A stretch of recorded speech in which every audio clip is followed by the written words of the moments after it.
Bab 22. Apakah aku terlihat bodoh? 2. Sander menjawab dengan tenang, kalau aku adalah dirinya, aku pasti akan penasaran tentang di tingkat berapa aku berkultivasi. Meski dia tidak penasaran, gurunya juga akan merasa penasaran.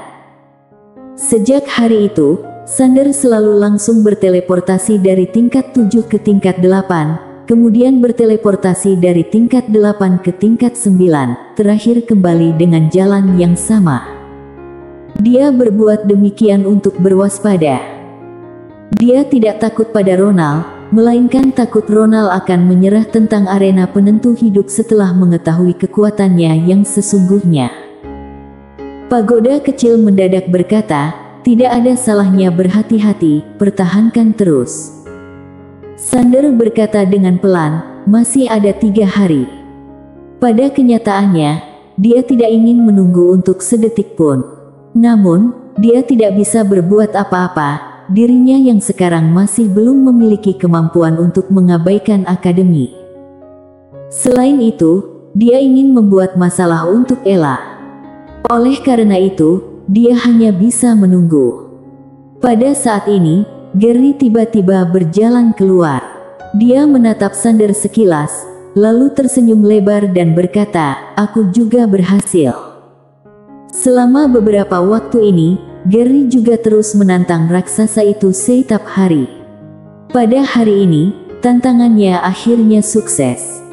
Sander berkata sambil tersenyum, Gary, selamat. Gary tersenyum lebar, lalu duduk di tangga batu di sebelah seraya berkata, Sander, mari mengobrol. Sander mengangguk dan duduk di samping Gary.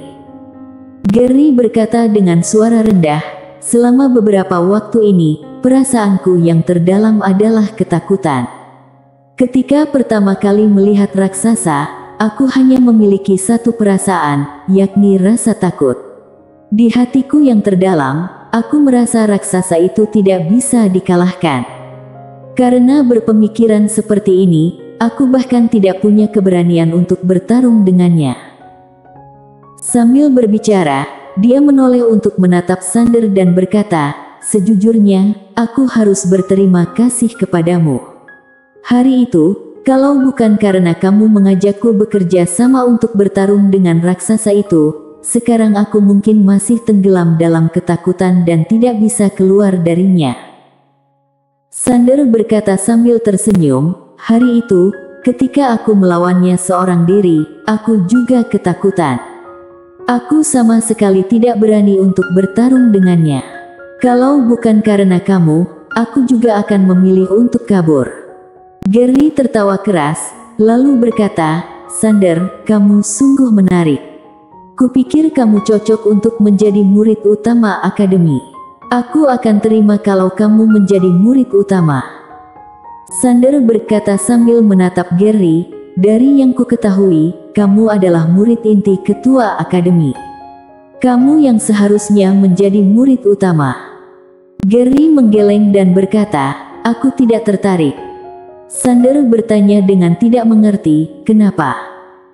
Gary mendongak untuk menatap langit, lalu tersenyum dan berkata, hatiku tidak di sini, tetapi di dunia atas, dataran tengah negara es.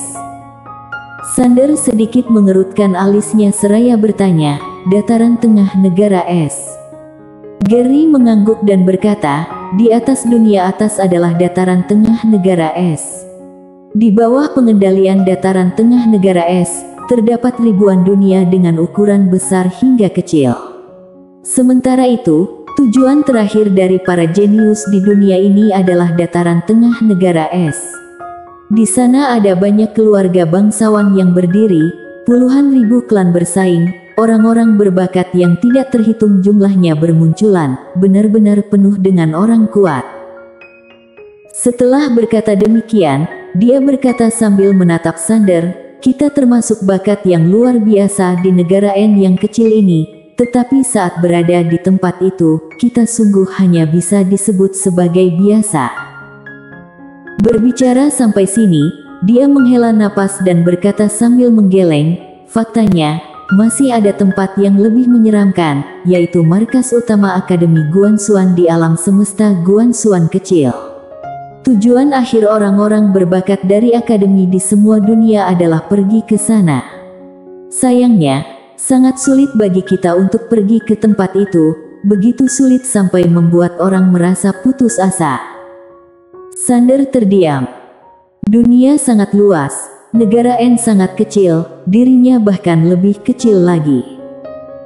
Gary berkata sambil tersenyum, kalau kamu menjadi murid utama.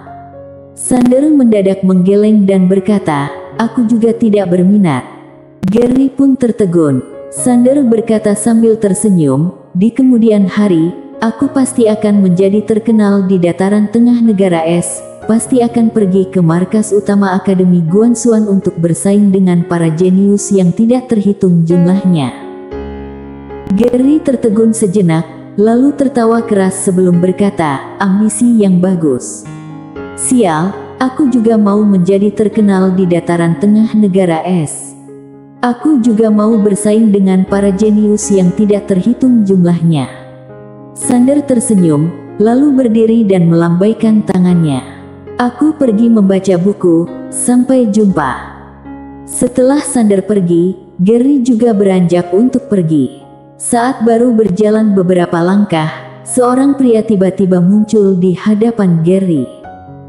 Orang yang datang adalah Ronald.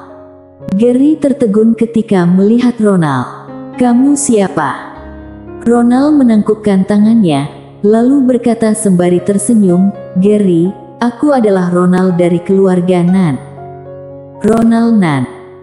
Gary mengejapkan matanya, lalu berkata, kamu adalah orang yang akan bertarung di arena penentu hidup. Ronald mengangguk, benar. Gary tersenyum sebelum berkata, apakah ada urusan? Ronald tersenyum tipis dan berkata, kudengar Gary sudah menerobos tingkat 9. Aku merasa sangat kagum, jadi hari ini sengaja datang untuk berkenalan dengan Gary dan ingin berteman denganmu. Berbicara sampai sini, dia berhenti sejenak sebelum melanjutkan, yang berbicara dengan Gary tadi adalah Xander, kan? Gary mengangguk dan menyahut, benar.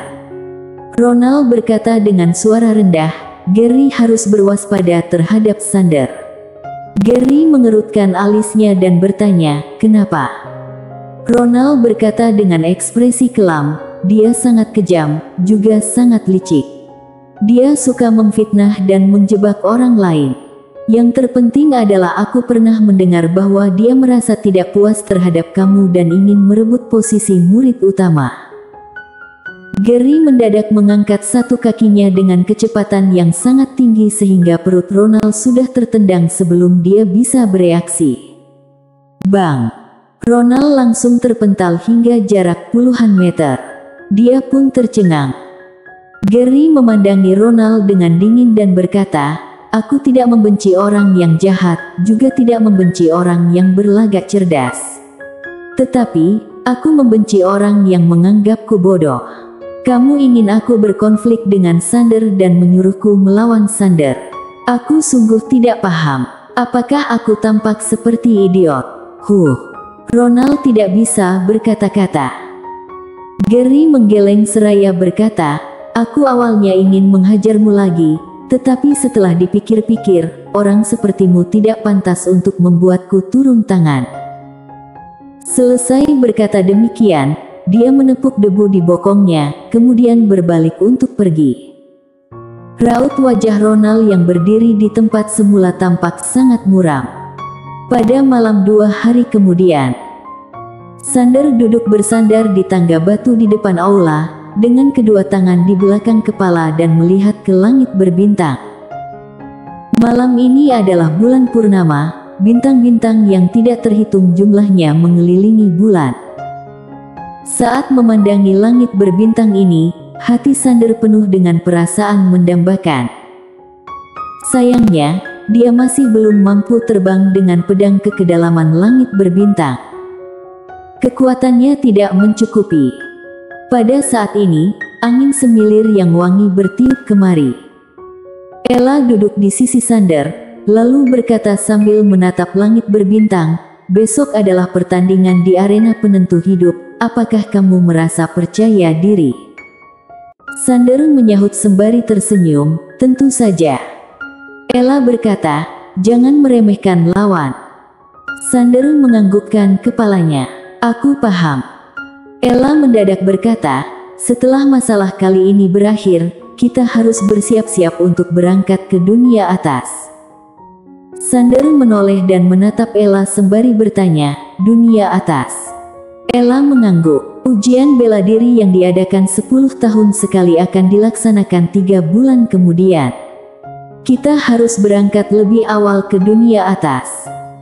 Sander bertanya dengan suara rendah, "Guru, bagaimana cara agar bisa pergi ke markas utama Akademi Guanxuan?" Ella menggeleng dan berkata, "Sulit, terlalu sulit." Sander berkata, "Kenapa begitu?"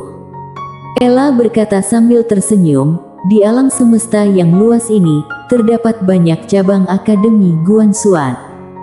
Sementara itu, tujuan dari para murid Akademi Guanxuan yang tidak terhitung jumlahnya adalah markas utama Akademi Guanxuan.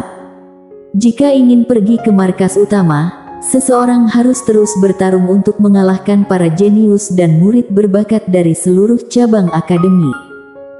Sander tidak berbicara lagi. Hal ini memang sedikit di luar nalar.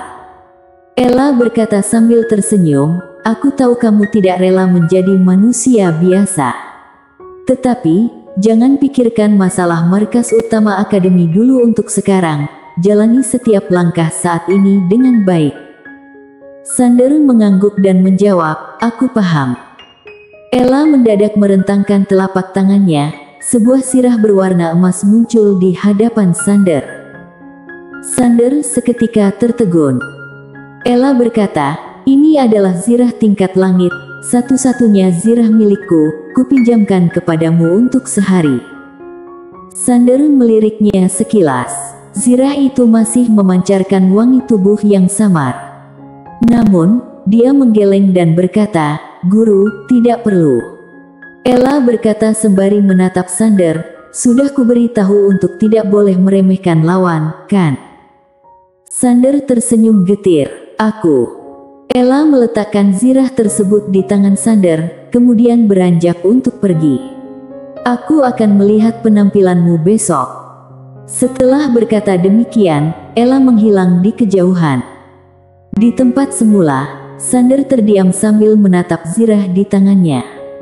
Pada akhirnya, dia tetap menyimpan zirah tersebut. Sander kembali berbaring dan memandangi langit berbintang. Dia seolah-olah teringat akan sesuatu dan bertanya, "Tuan Pagoda, ibuku itu orang seperti apa?" Setelah terdiam sejenak, Pagoda kecil menjawab, "Orang yang sangat hebat." Sander segera bertanya, "Sangat hebat?" Pagoda kecil berkata, "Benar, dia sangat mengagumkan." Sander berkata dengan suara rendah, "Apakah dia saat ini di penjara di keluarga Ye?" Pagoda kecil menjawab, "Benar." Sander tiba-tiba bertanya, "Harus mencapai kekuatan apa agar bisa menyelamatkannya?" Pagoda kecil terdiam sejenak sebelum berkata, "Setidaknya harus mencapai Dewa Pedang Agung." Dewa Pedang Agung. Sander memejamkan matanya dengan perlahan. "Aku akan mencapai Dewa Pedang Agung." Pagoda kecil ragu-ragu sejenak sebelum berkata, "Jangan membencinya. Sebenarnya, mereka membiarkanmu tumbuh di luar karena terpaksa. Jika tidak, mereka tidak akan membiarkanku mengikutimu." Sander mengangguk pelan dan berkata, "Aku kurang lebih bisa menebaknya. Jika orang tuanya sungguh tidak berperasaan, mereka tidak akan menyuruh Tuan Pagoda mengikutinya dan meninggalkan warisan teknik pedang untuk dirinya." Pagoda kecil merasa lega dan lanjut berbicara, "Berkultivasilah dengan baik. Pada saatnya nanti, aku akan membawamu untuk mewarisi, maksudku membawamu pergi menyelamatkan ibumu." Sander mengangguk. "Baik." Bersambung.